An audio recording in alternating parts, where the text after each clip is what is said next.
Hi guys, tubeless type tutorial. May nilagay ako ng mga sign, warning at saka babala na dapat nyong malaman para maiwasan natin yung pagkakamali sa trabaho natin. Tingnan nyo mabuti yung kung paano ko gagawin yung trabaho na maayos at sundan nyo lang kung paano at tandaan yung mga sign na nilagay ko dapat nyong tandaan tulad ng ganyan.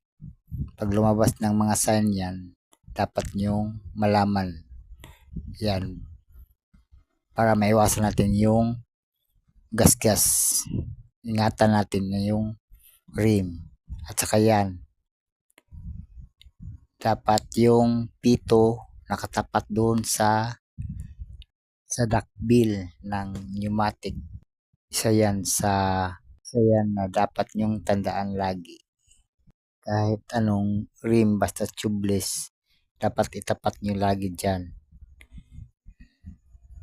At lagi may sapin yan. Protection kapag umikot na yung pneumatic nang hindi masira yung rim. At nang sa ganun ay maayos nating matanggal yung guma sa kanyang rim nang walang anumang gasgas. Tip guys, kapag may rotation guide, dapat sakto rin sa rotation ng rim. At lagi nating ugaliing lagyan ng pampadulas yung gulong para malalim ipasok natin sa rim. Tingnan nyo guys kung paano ko ikabit yung gulong sa rim.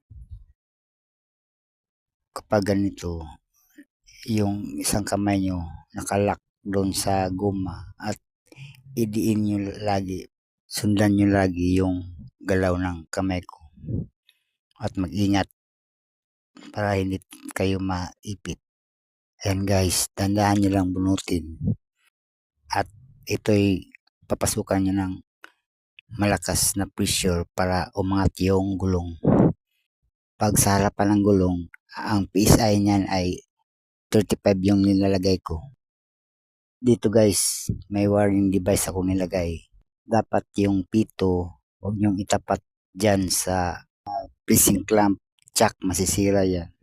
At ingatan nyo na huwag tamaan yung rim kasi malakas ang pwersa niyan at kaya niyang makadamage. Kapag baguhan ka pa lang, dandahanin mo lang. Ikaw ang may control. At